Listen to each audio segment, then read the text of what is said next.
Hola, vamos a continuar entonces con nuestro curso sobre diabetes mellitus. Y para eso entonces los invito a que a continuación nos dispongamos para hablar sobre el control clínico de la diabetes. Este es uno de los capítulos probablemente más importantes porque aquí discutiremos varios de los temas que están relacionados con ese seguimiento y con las metas que debemos alcanzar en los pacientes con diagnóstico de diabetes mellitus. Vamos a empezar hablando del tema peso corporal. Este es un elemento muy importante. Recuerden ustedes que ya habíamos hecho mención a las estrategias tanto preventivas en personas con alto riesgo de diabetes o incluso sin el mismo y sin el diagnóstico, pero también como habíamos mencionado que las herramientas no farmacológicas, es decir, dieta y ejercicio, son absolutamente fundamentales para el control de quienes ya han sido diagnosticados con la enfermedad. Y precisamente el peso corporal es uno de esos desenlaces que nos tienen que importar mucho en diabetes, sobre todo en diabetes mellitus tipo 2, porque recuerden ustedes cómo dentro de la fisiopatología de esta condición, la ganancia de peso por los malos hábitos de alimentación y por el sedentarismo nos predispone a la aparición de la misma. Pero además hay un elemento que es muy importante y es que el perder peso en personas que tienen exceso del mismo se ha relacionado con un mejor control metabólico, entendido este como una optimización de los niveles de la hemoglobina glicosilada. Es así como nuestra meta que debemos perseguir es conseguir un índice de masa corporal, ojalá dentro del rango de normalidad. Y recuerden ustedes que el índice de masa corporal, por supuesto, se obtiene del cálculo entre el peso dividido la talla al cuadrado y se expresa en kilogramos por metro cuadrado. Los valores que se han identificado como normales se encuentran entre 18,5 y 25 kilogramos por metro cuadrado. Vamos a hablar sobre algunos elementos, sin embargo, que es importante tener en cuenta al momento de interpretar el índice de masa corporal como meta en diabetes y no solo en diabetes, sino en términos generales. Lo primero es que sí, si logramos que nuestros pacientes lleguen a ese índice de masa corporal considerado como normal, pues sería lo ideal. Sin embargo, es importante que entendamos que hay pacientes que tienen un exceso de peso muy importante y esto condiciona que para tener el índice de masa corporal, como lo acabo de mencionar, tendrían que perder demasiados kilos. Y a veces esto puede ser difícil de conseguir. Por ejemplo, cuando a un paciente le decimos que debe perder 30, 40, 50 kilos, puede lucir como una meta poco alcanzable. Es por eso que es mejor que cuando se nos trate de esos casos, entendamos que perder, lo ajusto, perder entre el 5 al 10% en 6 a 12 meses puede ser una meta mucho más alcanzable y realista. ¿Y por qué se plantea esto? Perder entre el 5 y el 10% del peso en quienes tienen exceso del mismo, porque esto ha demostrado contribuir en optimizar los valores de hemoglobina glicosilada, como lo decía previamente, en optimizar el control glucémico o metabólico. Entonces, si una persona tiene, por ejemplo, 90 kilogramos y se encuentra en exceso de peso, perder el 10%, que son 9 kilos, o el 5%, 4 kilos y medio, entre 6 meses a un año, será beneficioso para su control metabólico. Y así, cuando se lleguen a esas metas, podemos incentivar a nuestros pacientes a buscar pérdidas de peso adicionales. Quiero, sin embargo, llamar la atención sobre la limitación que el índice de masa corporal puede tener. Y es que este es un índice de corpulencia, pero no nos habla de la composición corporal. Entonces no expresa composición. ¿Y a qué me refiero con esto? El índice de masa corporal no nos puede decir con certeza eh, qué porcentaje de ese peso corresponde a músculo, qué porcentaje corresponde a grasa. Recordemos nosotros que la definición de obesidad está dada por un exceso de la adiposidad, es decir, por un exceso de grasa.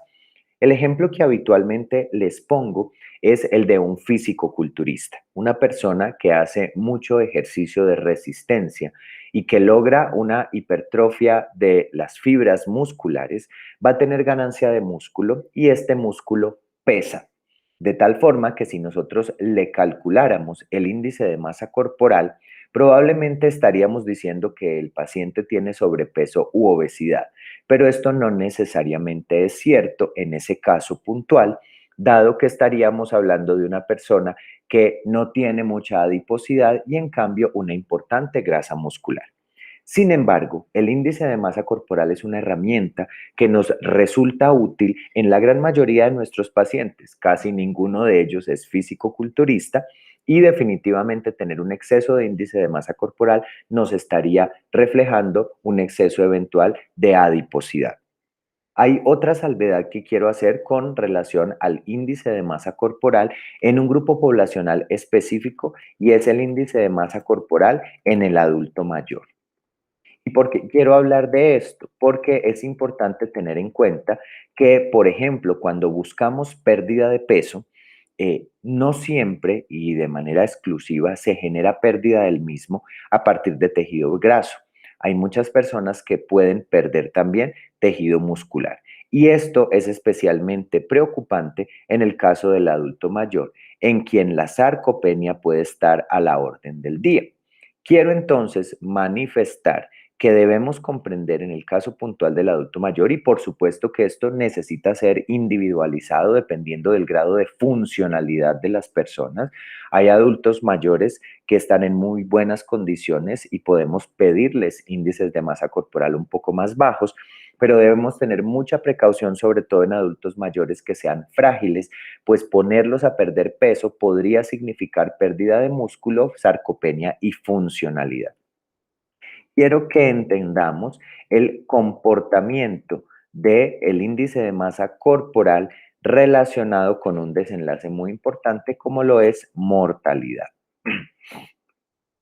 Y es muy llamativo entender cómo en el adulto mayor el comportamiento de la mortalidad corresponde u obedece a lo que nosotros conocemos como una curva J o una curva en U, en la cual se establece que en unos índices de masa corporal intermedios la mortalidad es la más baja.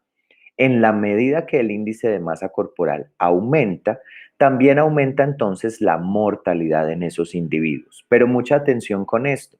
También ocurre en el adulto mayor que cuando se hace muy bajo el índice de masa corporal, la mortalidad también empieza a aumentar.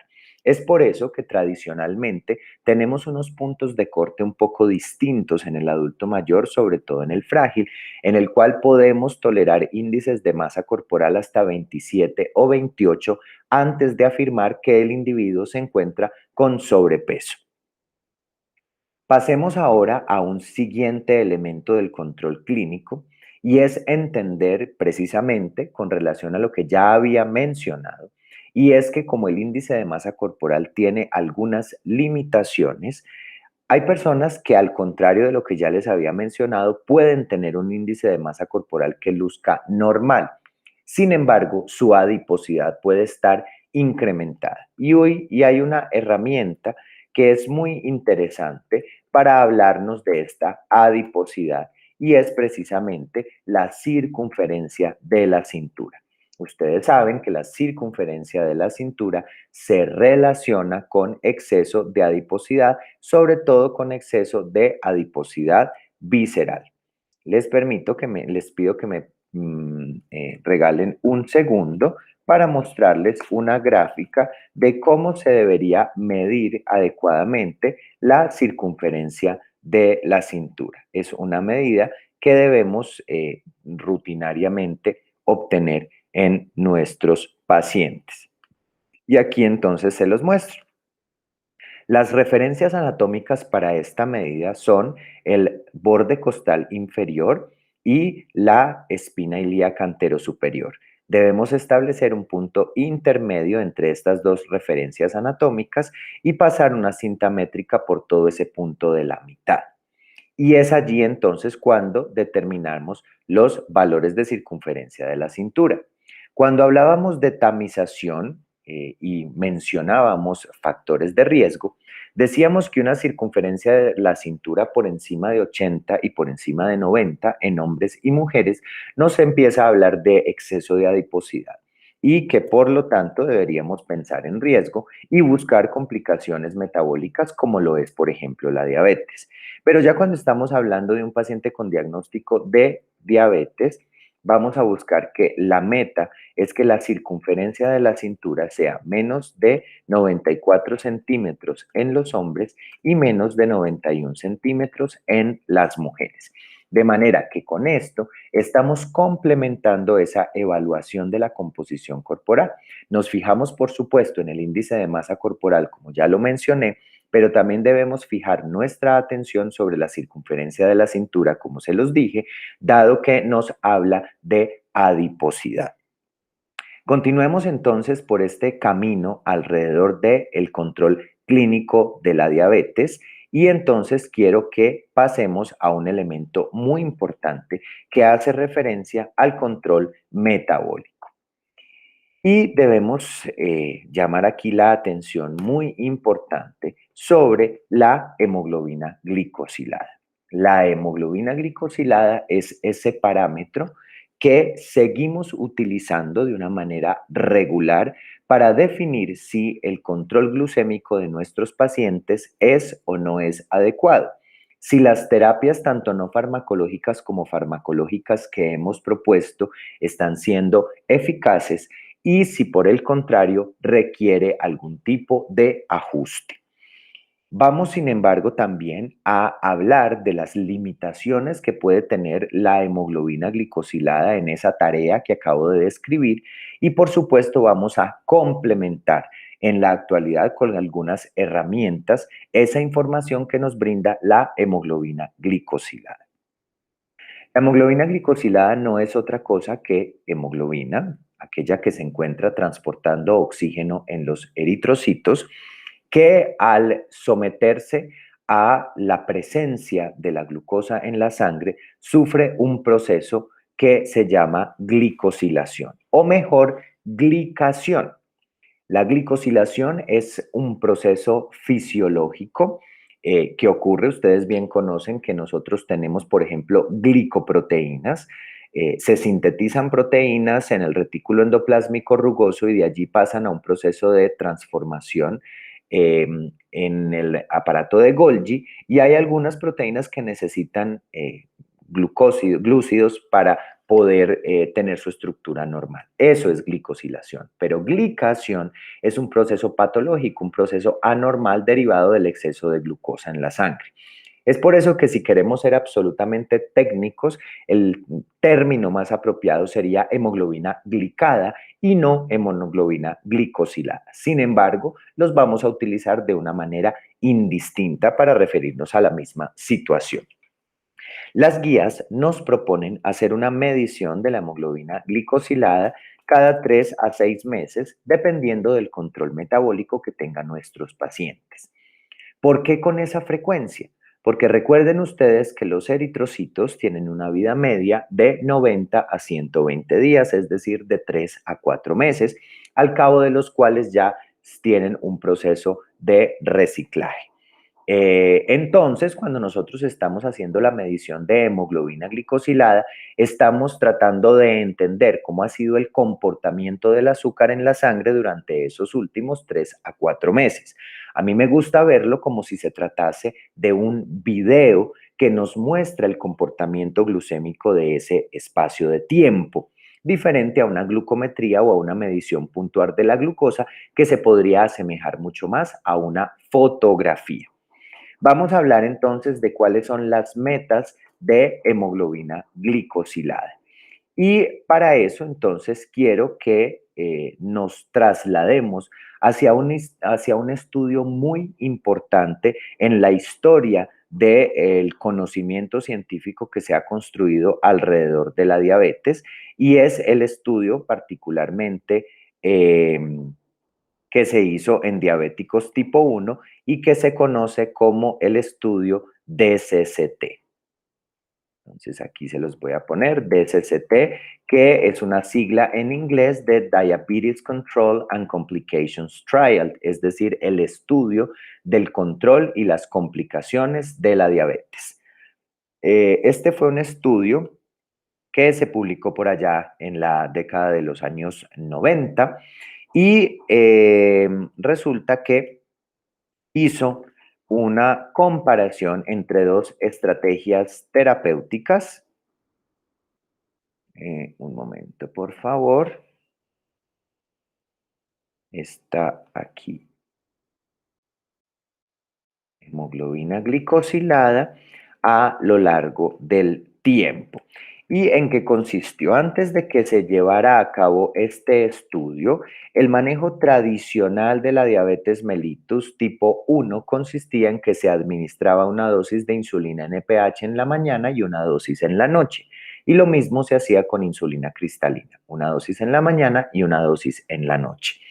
Ese era el manejo habitual hasta esa época, más o menos año 1993. Claro que fue hacia atrás de esa época que se llevó a cabo el estudio, fue en ese año en el que se publicó.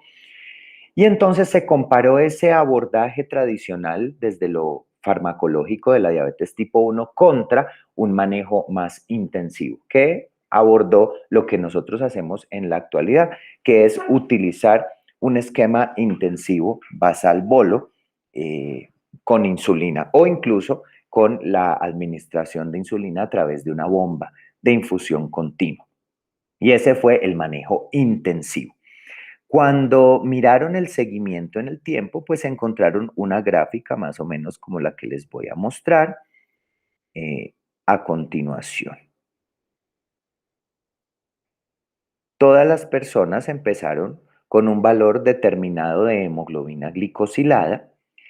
Los que tuvieron el manejo convencional tuvieron un descenso discreto de la misma, pero quienes se sometieron al tratamiento intensivo tuvieron un descenso muchísimo más pronunciado, es decir, se bajó muchísimo más la hemoglobina glicosilada.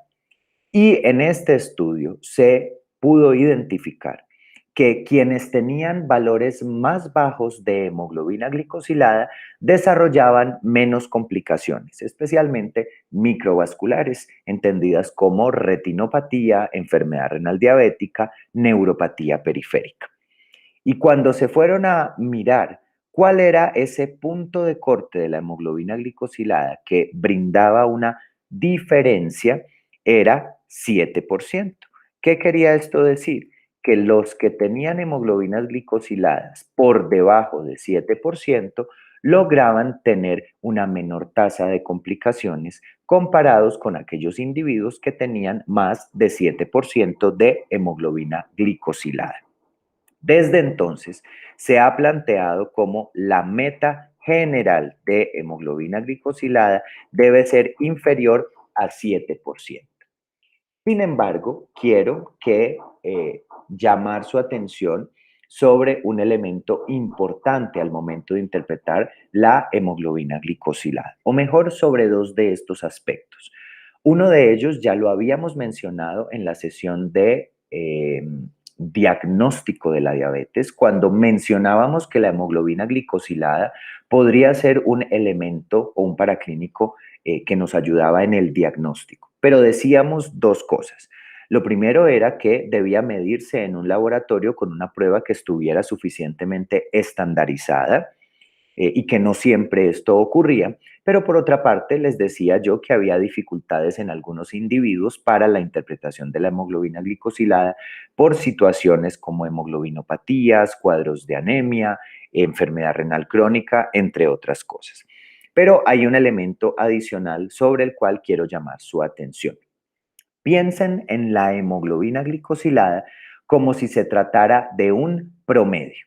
Y para eso les quiero dar un ejemplo numérico. Piensen ustedes que hablar de un valor de 3 correspondería a hiperglucemia. Piensen, por otra parte, que para hablar de hipoglucemia hablaríamos de un valor de 1. Ya me van a entender por qué digo 3, por qué digo 1, para el ejemplo numérico que les quiero dar. Y normoglucemia sería hablar de un valor de 2. Con estos 3 números podemos entender cómo de 2 cifras, por ejemplo, si yo tengo 2 más 2, si quiero obtener el promedio de estas 2 mediciones, entonces lo que debería hacer es dividirlo por 2, dado que son 2 valores, 2 datos. Permítanme aquí, lo escribo. Dividido 2. Hay que ampliarlo un poquito más. Y esto es una división para efectos del promedio. Entonces aquí estamos hablando que si se obtiene un valor de 2 y otro valor de 2, la cifra promedio será 2. Si lo trasladamos a nuestro ejemplo de control glucémico, entonces diríamos un valor en normoglucemia más otro valor en normoglucemia nos daría por promedio una sensación de normoglucemia. Pero piensen, por otra parte, que nosotros podemos tener valores extremos. ¿Y a qué me refiero? Piensen ustedes que tienen una medición en hiperglucemia y que tienen otra medición en hipoglucemia, una cifra de 3 y una cifra de 2. Para obtener el promedio, pues tendremos que poner 3 más 1 y resulta que si ustedes se fijan, el promedio de esta operación también viene siendo 2. Entonces aquí pongamos igual a 2. Este es un ejemplo que es bastante viciente para entender la hemoglobina glicosilada. Miren, les voy a mostrar en términos gráficos, si nosotros hablamos de glucometrías, por ejemplo, cuál sería el comportamiento glucémico de un individuo que tiene un caso como el de la parte superior versus un individuo que tiene un caso como el de la parte inferior. Entonces, para eso me voy a permitir construir estos dos diagramas y les voy a poner a ustedes un par de líneas que lo que van a hacer es representar esos valores glucémicos de meta, ¿sí? Tanto en el caso de arriba como en el caso de abajo, para que ustedes lo tengan muchísimo más claro. Y esto es muy importante siempre que vayan a interpretar un resultado de hemoglobina glicosilada. Entonces, ahora sí, ahí me excusan la diferencia que puede surgir, pero en este caso de arriba, 2 más 2, es decir, dos valores muy similares, si nosotros vemos el comportamiento glucémico sería más o menos este, es decir, estaría oscilando entre rangos de la normoglucemia. Pero resulta que en el caso de abajo podemos tener una situación como la que les estoy construyendo y que ya la van a poder ver a continuación, que es la siguiente, es decir, pasársela entre altos y bajos. En últimas nos podría dar la sensación de un buen promedio, pero no lo es. En el primer caso es el control que nosotros quisiéramos obtener de un paciente, es decir, que la mayoría de sus valores glucémicos estuvieran en rango de normalidad. Y eso se vería representado en una hemoglobina glicosilada apropiada. Pero en el caso de abajo tenemos pacientes que fluctúan mucho. Eso se conoce como variabilidad glucémica y logran un promedio que es bueno, pero resulta que cuando vemos todas las fotos tenemos altas y tenemos bajas. Y la variabilidad glucémica se relaciona con desenlaces adversos. Riesgo de hipoglucemia, por supuesto, por lo que es obvio, y también aumento de estrés oxidativo. Ya de hecho habíamos hablado en la parte de hiperglucemia hospitalaria del tema variabilidad glucémica. Es así como necesitamos entonces entender que siendo la hemoglobina glicosilada un promedio. Cuando tengamos pacientes de muy alto riesgo de desarrollar hipoglucemia, por ejemplo, como es el caso de los adultos mayores, de los muy comórbidos, de los renales, de pacientes con pobre expectativa de vida, en fin, nos preocuparía tener valores muy bajos de hemoglobina glicosilada y es por eso que ahí la meta se flexibiliza a menos de 8 o incluso 8,5%. Sin embargo, en las personas que sean jóvenes, que tengan un diagnóstico reciente, que tengan una expectativa de vida larga, que sean autónomos, que tengan mucho deseo de contribuir con el seguimiento y manejo de su enfermedad, podemos ser más estrictos pidiéndoles metas tan bajas como 6,5%. Entonces, con todo esto, lo que quiero redondear es que la meta global de hemoglobina glicosilada es ojalá lograr valores inferiores a 7%. Si el paciente no está haciendo uso de terapias que potencialmente lo expondrían a riesgo de hipoglucemia, como es el caso puntual de sulfonilurias y de terapia insulínica, pues yo no tendría gran preocupación alrededor de la hipoglucemia y podría ser muy estricto en la meta. Sin embargo, si voy a utilizar sobre todo terapia insulínica, debo saber que esta terapia me expone al paciente a riesgo de hipoglucemia y que valores muy bajos de hemoglobina glicosilada podrían alcanzarse pero pagando el precio de la hipoglucemia. Entonces, nuevamente, esos pacientes que tienen muchísimo riesgo, que tienen pobre expectativa de vida, que tienen demencia, que dependen de otros, probablemente podamos ser menos estrictos en la meta. Pero de resto, debemos buscar metas bastante estrictas de hemoglobina glicosilada.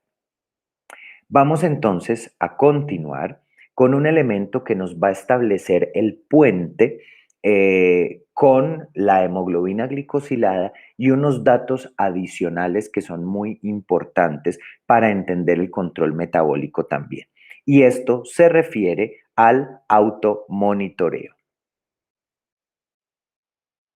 Automonitoreo, como su nombre lo indica, es ese monitoreo que hace el mismo paciente de su control glucémico. Y esto, pues, se ha obtenido tradicionalmente a través de la realización de glucometrías. Sin embargo, como vamos a ver también a continuación, existen ahora en la actualidad monitoreos continuos de la glucosa y también monitoreos intermitentes de la glucosa. Estos dos últimos son herramientas tecnológicas muy interesantes sobre las cuales vamos a discutir, dado que ya en Colombia contamos con algunos de estos sistemas que le permiten a los pacientes poder tener un mejor automonitoreo precisamente. Con relación al automonitoreo y pues puntualmente cuando hablamos de glucometrías, pues debemos tener en cuenta de qué tipo de paciente estamos hablando. Entonces, el paciente que no hace uso de insulina, la realización de glucometrías o el empleo de estas otras estrategias de monitoreo es opcional. Nos puede servir cuando estamos cambiando terapias, nos pueden servir para sensibilizar a los pacientes sobre el impacto que tienen ciertos medicamentos, ciertos alimentos, perdón, sobre el control glucémico, sobre el impacto que tiene la actividad física sobre el mismo. Sin embargo, no es absolutamente obligatorio. En cambio, en los pacientes que hacen uso de terapia insulínica, es absolutamente obligatorio tener un automonitoreo.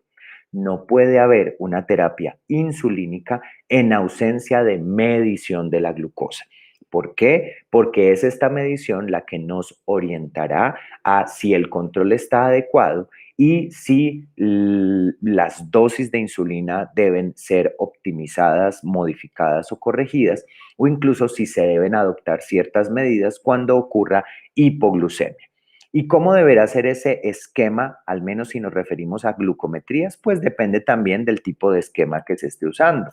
Si el paciente está empleando solamente insulina basal, pues la glucometría más importante de todas será la glucometría en ayuno.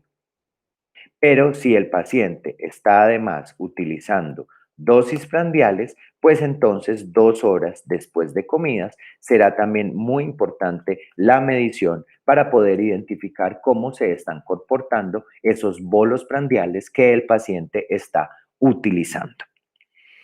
Y pues debemos entender que cuáles son las metas. En el ámbito ambulatorio, y esto lo ampliaremos mucho más cuando nos refiramos a la clase de terapia insulínica, pero es importante entender que en ayunas debemos buscar metas de glucometría. Ojo, esto es el ámbito ambulatorio en el día a día, por eso van a encontrar que son metas un poco diferentes a aquellas que perseguimos en el paciente hospitalizado. Entonces, en ayuno buscamos que el paciente esté entre 70 y 130. Y durante el día buscamos que la meta sea entre 70 y por supuesto un poco más dado la ingesta que puede ocurrir a lo largo del mismo, es decir, entre 70 y 180. Quiero referirme a continuación sobre esas estrategias de monitorización de la glucosa y para eso entonces vamos a diferenciar. Voy a buscarles algunas imágenes para que para ustedes sea más claro de los dispositivos con los que nosotros contamos. Entonces, vamos a empezar hablando de el glucómetro tradicional. Este yo creo que para ustedes no supone ninguna novedad, pero sí quiero que hablemos de dos herramientas. El monitoreo continuo de la glucosa. Nosotros disponemos de él en la actualidad en el país cuando se encuentra asociado a bombas de insulina. Eh, no hay otro sistema de monitoreo continuo de la glucosa. Les estoy mostrando este en el que vemos este niño en el que básicamente, lo voy a ampliar aquí un poco más para que lo puedan ver, se pone un sensor que es como si fuera un parchecito que tiene un catéter que va hacia el intersticio y está sensando cada 5 minutos los valores de la glucosa y esto transmite su información, por ejemplo, a un teléfono móvil para estarnos informando permanentemente cómo se encuentran los valores glucémicos. Como les digo, esto en Colombia no disponemos de este dispositivo puntual. Tenemos es el que es con bombas de insulina. Y entonces ya se los voy a mostrar a continuación. Les voy a mostrar en qué consiste el monitoreo continuo asociado a bombas de infusión continua de insulina. Por supuesto, estos son pacientes que están haciendo uso de terapia insulínica. Entonces, en este caso, nosotros tenemos un sensor que está captando cada 5 minutos los valores de la glucosa intersticial y está emitiendo una señal hacia la bomba de insulina para que ésta pueda generar modificaciones en la infusión. Esta bomba con este sensor sí las tenemos en Colombia. Y tenemos por otra parte lo que nosotros conocemos como el glucómetro flash. Y les voy a mencionar a continuación de qué se trata. Se trata de un dispositivo que consiste en un sensor que se aplica en la parte posterior del brazo, como se los estoy mostrando en esta gráfica. Esto es del tamaño un poco más grande que una moneda, parece como una moneda de 1000 más o menos. Este sensor se deja aplicado allí durante 14 días. El paciente puede dormir, hacer actividad física, bañarse sin problema y lo que se hace es que se pasa sin necesidad de puncionar este lector o incluso un teléfono móvil y entonces se le va a poder dar la información de cuál es el valor glucémico. Pero ¿por qué se han vuelto tan importantes estos sistemas de monitoreo tanto continuo como intermitente de la glucosa? Porque nos permite identificar comportamientos glucémicos de una manera mucho más refinada. Para eso me voy a permitir mostrarles a ustedes un ejemplo de lo que nos pueden brindar estos sistemas comparado con las glucometrías. Con esto no estoy diciendo que las glucometrías no sean importantes, siguen siendo la principal forma de medir la glucosa en el ámbito ambulatorio en nuestro país, entre otras cosas porque son las que están cubiertas por el Plan de Beneficios en Salud. pero es importante que estemos al tanto de las herramientas tecnológicas de las que también cada vez disponemos más y entender también un poco qué es lo que ellas nos brindan o qué es lo que nos están informando. Entonces quiero que miremos la medición de glucosa en las diferentes horas del día. Esta es una gráfica que ya les he mostrado una y otra vez. Voy a hacer las dos líneas que hablarían de cuáles son los valores en los cuales yo quiero que mi paciente se esté moviendo. Y ya les había hablado en términos de las metas que queremos que lo mínimo es que se encuentre en 70 miligramos por decilitro. Por debajo de este valor, ustedes bien saben que corresponde a hipoglucemia. Y por otra parte tenemos el tema del límite superior que se ha definido como 180 miligramos por decilitro. ¿Qué es lo que nosotros encontramos en un paciente que se hace glucometrías? Pensemos en un paciente muy juicioso que aquí a primera hora de la mañana se hace una medición glucométrica.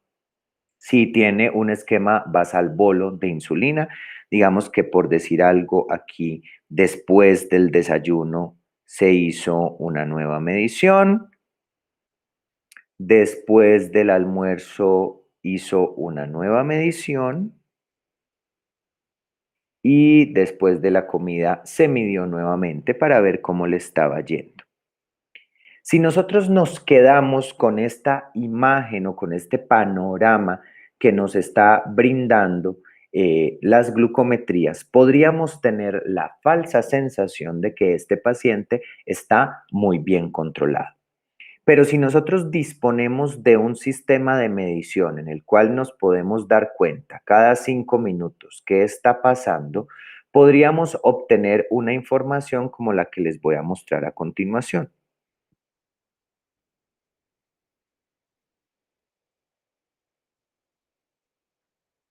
Aquí la estoy construyendo, ya la van a poder ver. Miren esto, miren que ya el panorama cambia. Con un monitoreo continuo o intermitente de la glucosa, yo me podría dar cuenta que el paciente, cuando se midió antes del desayuno, ya estaba mejor, probablemente sus hormonas contrarreguladoras respondieron después de haber presentado una hipoglucemia.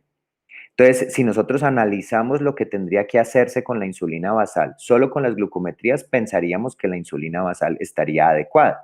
Mientras que con el monitoreo continuo, por el contrario, lo que identificamos es que la hemoglobina basal debería disminuirse dada la presencia de esta hipoglucemia en la madrugada. Si vemos después del desayuno, quedaríamos con la falsa sensación de que todo estuvo bien, pero mire cómo después de esa medición hubo una excursión incluso probablemente por encima de 200. Esto nos permitiría entender, por ejemplo, si el paciente hizo ingesta de algún alimento a la media mañana, antes de la hora del almuerzo, etcétera. Y mire aquí, después del almuerzo hay también una nueva hipoglicemia. Entonces, creo que con esto ustedes estarán de acuerdo conmigo que el cuadro, la radiografía es mucho más clara y esto nos brinda información a nosotros y, por supuesto, a los pacientes para generar mejores ajustes a las terapias que ellos vienen utilizando. ¿Qué es importante de tener o de contar en la actualidad con este tipo de datos? Tener esa riqueza de valores numéricos nos permite utilizar unas nuevas formas de medir el control metabólico, de cuantificarlo, y es ahí cuando hablamos de nuevas métricas. Nuevas métricas o nuevas formas de medir que lo que van a hacer en ese caso de los pacientes que pueden emplear este tipo de sistemas es ampliarnos un poco más la información que la hemoglobina glicosilada nos brinda. Recuerden ustedes lo que yo les dije previamente relacionado con el tema de que la hemoglobina glicosilada es como si fuera un promedio y que a veces se nos pueden escapar esos valores extremos. Entonces, ¿cuáles son esas nuevas métricas que estas herramientas de monitoreos continuos e intermitentes nos brindan? Entonces hay un elemento interesante que es lo que del inglés se llama TIR o Time in Range, en español tiempo en rango. ¿Y a qué hace referencia a eso? Que en una unidad de tiempo, por ejemplo, los 14 días del sensor, es qué porcentaje de mediciones están entre 70 y 180. Y entonces hoy en día se habla de que buscamos metas, por ejemplo, que sean ojalá por encima del 65%, es decir, que el 65% de las mediciones estén en la meta. Y entre más alto sea el tiempo en rango, pues mejor. Pero también nos habla de tiempo en alta y nos habla de tiempo en baja, porque con eso entonces nos puede decir que podemos tener hipoglicemia. Por ejemplo, el tiempo en baja queremos que sea menor al 4%, que menos del 4% de las mediciones estén en un valor por debajo de 70 miligramos por decilitro. Y hay otra medición importante que se logra con estos datos, que es la que hace referencia precisamente a lo que les he mencionado en ocasiones anteriores, y es la variabilidad glucémica. Para calcular la variabilidad glucémica, ¿qué es lo que se obtiene? Pues se obtiene un indicador que se conoce como el coeficiente de variación. Y el coeficiente de variación es que de ese número tan rico de valores de glucosa se obtienen el promedio y la desviación estándar. Y el coeficiente de variación se calcula utilizando desviación estándar dividido el promedio y esto multiplicado por 100. Esto es muy interesante porque se ha definido que tener coeficientes de variación por encima del 36% nos hablaría de una gran variabilidad glucémica. Es decir, que nos objetivizaría que esas oscilaciones de las cuales yo estoy hablando sean, digamos, se puedan traer a conciencia, se traigan a colación durante el encuentro con el paciente y adoptemos medidas que busquen disminuir esas fluctuaciones. Para quienes estén interesados en profundizar sobre estos temas de tecnología y de estas nuevas herramientas y estas formas de medir el control glucémico, los invito a que busquen en endopodcast.org. Este es un podcast de la Asociación Colombiana de Endocrinología, Diabetes y Metabolismo. Son hechos por mí. Los pueden encontrar allí o también los pueden encontrar a través de iTunes o de Spotify. Y ahí pueden escuchar un poco más de información sobre este tema que les he hablado. Y quiero finalmente mostrarles un elemento que es bien interesante, que es el perfil ambulatorio de la glucosa, que es precisamente la forma en que en la actualidad se puede identificar estos elementos del control metabólico mediante estos sistemas de monitoreo continuo e intermitente de la glucosa. Los pacientes que utilizan este tipo de sensores, entonces, a través de un software, tienen acceso, voy aquí a poner esto un poco más grande, y uno lo que obtiene es un reporte como estos. Entonces, miren, aquí usted ve cuál fue la fecha en la que el paciente se hizo las mediciones del monitoreo, bien sea continuo o intermitente, cuántos días, qué porcentaje del tiempo estuvo utilizando el sensor. Aquí nos dice cuál fue la glucosa promedio. Esa glucosa promedio, a cuánto correspondería de hemoglobina glicosilada, que es lo que se conoce como el indicador del manejo de la glucosa. ¿Cuál es la variabilidad de la glucosa? Ese es el coeficiente de variación. Recuerden ustedes ya que les dije cómo se calculaba, pero aquí este tipo de software ya lo calcula. Miren que en este caso hay mucha variabilidad porque excede 36% y de una manera gráfica nos muestra el tiempo en rango. Recuerden ustedes que es estar entre 70 y 180, que debe ser ojalá más de 70%.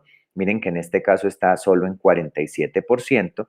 Nos habla de porcentaje de mediciones en baja, por debajo de 70, o muy baja, por debajo de 54, o en alta entre 180 y 250, o muy alta por encima de 250. Pero además nos brinda la posibilidad de mirar el comportamiento del trazado en cada uno de los diferentes días y con esto entonces nos permite tomar decisiones mucho más acertadas. De manera, mis doctores, que estamos en una época en la que contamos con herramientas tecnológicas muy interesantes que nos permiten acercarnos un poco más al control de los pacientes. Por supuesto que hemoglobina glicosilada y glucometría siguen siendo muy importantes, entre otras cosas porque es a lo que más fácil acceso tienen nuestros pacientes. Este sistema de monitoreo intermitente de la glucosa a la fecha no está cubierta por el plan de beneficios en salud, pero no quiere decir que no se pueda prescribir a algunos pacientes, sobre todo diabéticos tipo 1 o pacientes que utilicen insulina que requieran de este tipo de tecnología.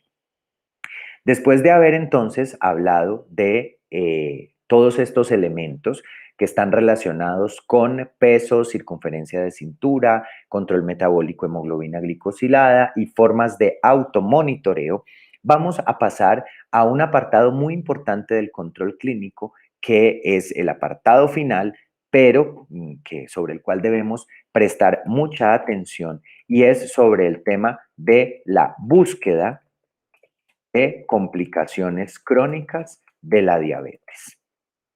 Yo les había contado a ustedes cuando les hablé de la clasificación de la diabetes y por supuesto de la fisiopatología de la misma, que habitualmente el diabético tipo 2 en el momento en que se diagnosticaba ya llevaba un buen tiempo estando hiperglucémico.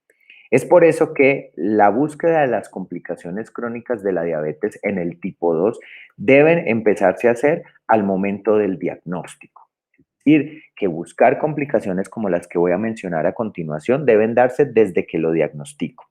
Sin embargo, en el caso de la diabetes tipo 1 suele ser un poco distinto, porque recuerden ustedes que la instauración de esta enfermedad es mucho más aguda. Entonces no ha transcurrido tanto tiempo de hiperglucemia como para decir que el paciente ya espero tenga complicaciones al diagnosticarlo. Es por eso que al diabético tipo 1 le empiezo a buscar las complicaciones crónicas después de que han transcurrido 5 años desde el momento en que se diagnosticó.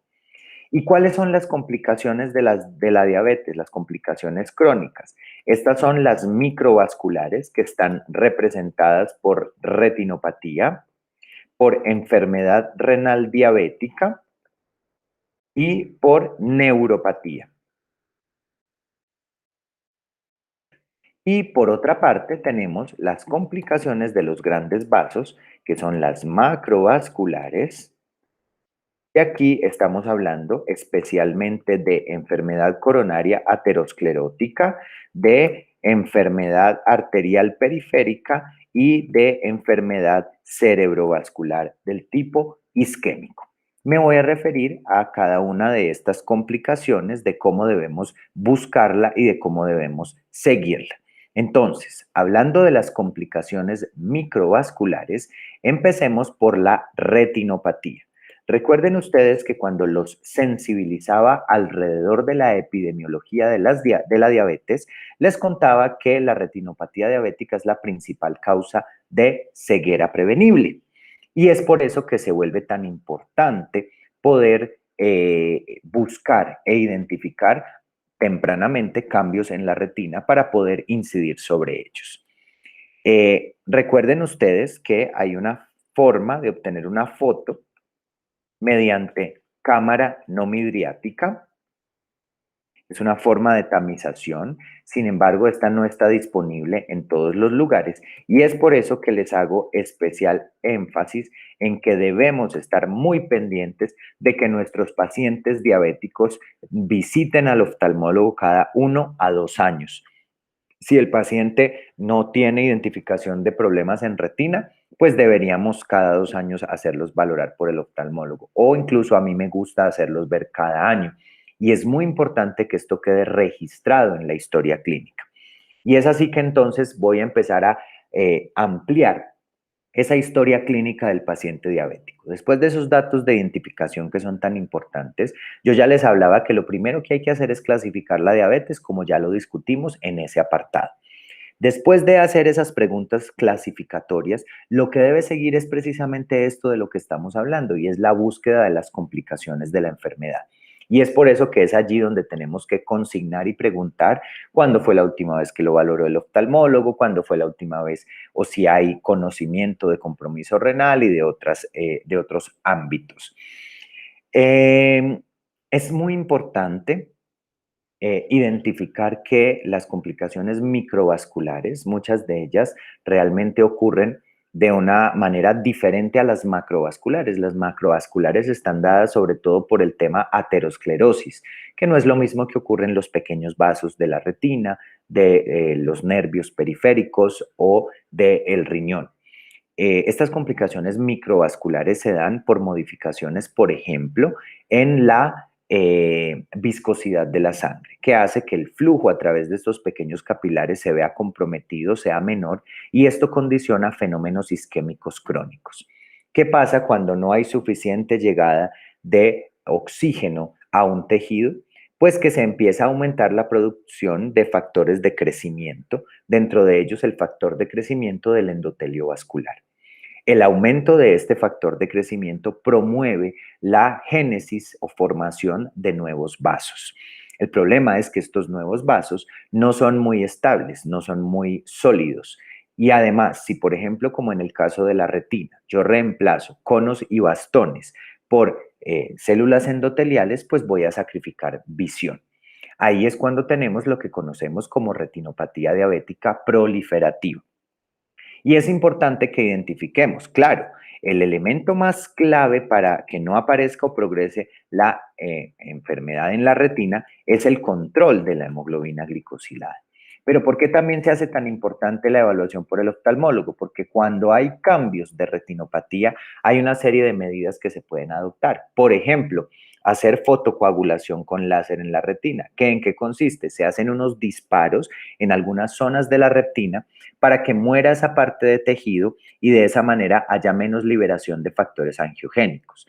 Pero también contamos en la actualidad con anticuerpos monoclonales que neutralizan a estos factores de crecimiento del endotelio vascular y entonces hacen que haya menos disponibilidad de los mismos, de tal forma que no se promueva tanto la proliferación de nuevos vasos y por lo tanto no se ponga en riesgo la visión de los pacientes. Entonces, muy importante la evaluación de la retina. Vamos allí a pasar al siguiente punto que está relacionado con la enfermedad renal diabética. Y allí les quiero contar. Nosotros no deberíamos rutinariamente hablar de nefropatía diabética. Nefropatía diabética es una categoría que hace referencia a cambios histológicos a nivel del riñón producidos por la diabetes. Para uno identificar estos cambios histológicos debería tener una biopsia. Y resulta que nosotros no vamos rutinariamente haciendo biopsia renal a los pacientes con diabetes. Es por eso que el término apropiado para referirnos a esta complicación crónica es enfermedad renal diabética. Y para esto hay dos elementos importantes a considerar. La creatinina sérica, porque a través de la creatinina sérica nosotros podemos calcular la tasa de filtración glomerular. Normalmente lo hacemos a través del uso de algunas ecuaciones. La guía latinoamericana nos propone utilizar MDRD, pero los colegas nefrólogos nos han enseñado que CKD-EPI es probablemente la calculadora más eficiente para esto. Tengamos presente que cuando tenemos compromiso sostenido en el tiempo, 3 a 6 meses de la filtración glomerular, hablamos de enfermedad renal crónica y que tenemos unos estadios o estadios de la enfermedad. El estadio 1 es el que se caracteriza por, un momento, voy a poner acá, una tasa de filtración glomerular que está por encima de 90 mililitros por minuto. Tipo 2 está entre 60 y 89.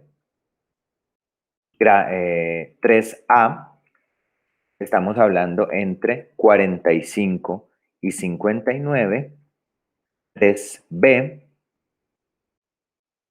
entre 30 y 44. 4, entre 15 y 29. Y estadio 5 cuando estamos por debajo de 15 mililitros por minuto.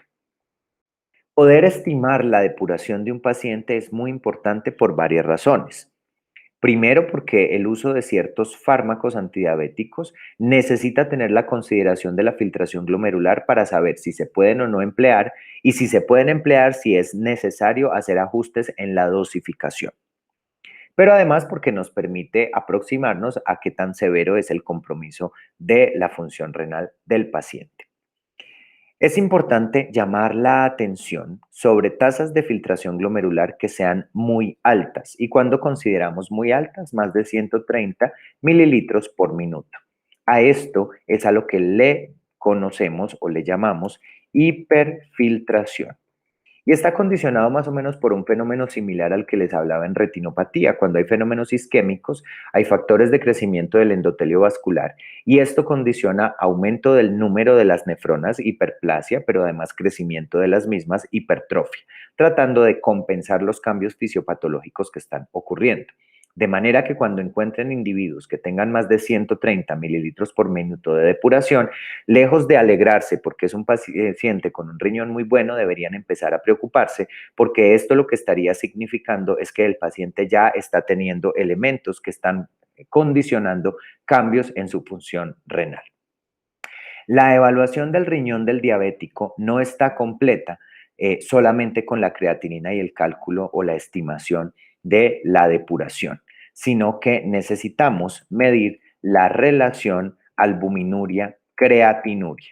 ¿Por qué razón? Porque esto nos habla también de un elemento fisiopatológico importante que es esa expansión de esos poros que existen en el glomérulo que empiezan a dejar colar las proteínas a través del glomérulo y que hacen su presencia en lo que no debería ser habitual, que es en la orina. Recuerden ustedes que lo normal es que esté por debajo de 30 miligramos por gramo. Voy a poner esto como normal. Si estamos entre 30 y 300 miligramos por gramo, estaríamos hablando de microalbuminuria. Y si tenemos más de 300 miligramos por gramo, estaríamos hablando de macroalbuminuria. Cuando tenemos un primer resultado que es positivo, debemos hacer posteriormente una segunda medición para corroborarlo, más o menos unos 3 a 6 meses después. ¿Por qué? Porque hay algunas situaciones que pueden condicionar presencia de proteínas en la orina. Por ejemplo, actividad física extenuante, por ejemplo, deshidratación, infecciones urinarias, entre otras. Pero cuando yo ya tengo dos mediciones que son positivas, definitivamente hablo de la presencia de enfermedad renal diabética independiente de la depuración. Y entonces definir que el paciente tiene compromiso renal es muy importante, ya les decía, por la dosificación o uso de fármacos, pero también para la selección de fármacos. Porque cuando nosotros estamos hablando de pacientes que tienen compromiso de la función renal, por supuesto, lo más importante será el control metabólico reflejado en la hemoglobina glicosilada, como ya lo dijimos, pero también conocemos que hay una serie de fármacos que nos han demostrado evitar o disminuir la progresión mejor del compromiso renal. Tradicionalmente, estos han sido los IECAs o en casos en que no se puedan emplear los ARA2, tienen más evidencia los IECA y por eso deberíamos preferirlos. Y ahí entonces quiero llamar su atención. Si ustedes tienen un paciente diabético que es hipertenso, la primera línea terapéutica en antihipertensivos deberían ser IECAs. Si no se toleran, si hacen una reacción adversa o bueno, lo que sea, entonces habría que usar un ARA2. Si el paciente no es hipertenso, pero tiene albuminuria, también se benefician del empleo de IECAS o en su defecto ARA2 a la dosis máxima tolerada. Ya la prevención primaria, es decir, el paciente que no sea hipertenso ni albuminúrico, ahí sí no estaría indicado el empleo de IECAS o ARA2. Recuerden ustedes, por favor, que no se recomienda combinar fármacos de estos dos grupos terapéuticos, no combinar un IECA con un ARA2, dado que aumenta el riesgo de hipercaliemia. Y hay un elemento muy interesante que discutiremos mucho más a fondo cuando hablemos de la terapia farmacológica en diabetes, y es que hay una categoría terapéutica que son los inhibidores de SGLT2, que han demostrado disminuir la aparición de enfermedad renal diabética o la progresión de la misma cuando ésta existe. Es por eso que se hace tan importante evaluar la función del riñón, porque además nos orientará hacia la selección de algunos fármacos que deberíamos preferir en este escenario. Voy entonces ahora a recordarles en un paciente que no tenga alteración de la función renal o no tenga datos de enfermedad renal diabética, por lo menos de una manera anual se debería hacer una valoración. Y vamos a llegar al tercer punto de las complicaciones microvasculares que se refieren específicamente a la neuropatía diabética y que esto nos condiciona el pie diabético. Recuerden ustedes que esto se da por alteraciones de los vasa nervorum o los vasos que nutren a los nervios por mecanismos fisiopatológicos similares a los de retinopatía y enfermedad renal diabética. Básicamente llamar su atención sobre la necesidad de hacer una evaluación apropiada de los pies de los pacientes con diabetes, por lo menos una vez al año en quienes no tengan alteraciones y de una manera mucho más frecuente en quienes la tengan.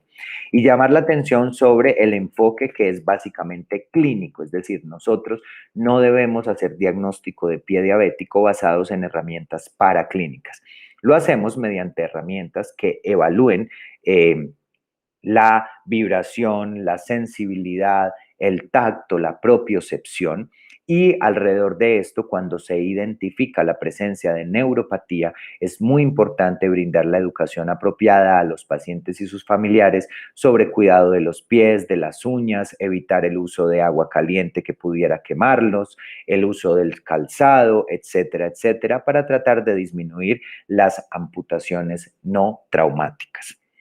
Vamos entonces ya a concluir este capítulo que ya les había dicho yo era muy importante, pero reconozco es algo extenso, pero todos estos puntos debían desglosarse de la manera en que lo hice, dada la importancia, insisto, que tiene.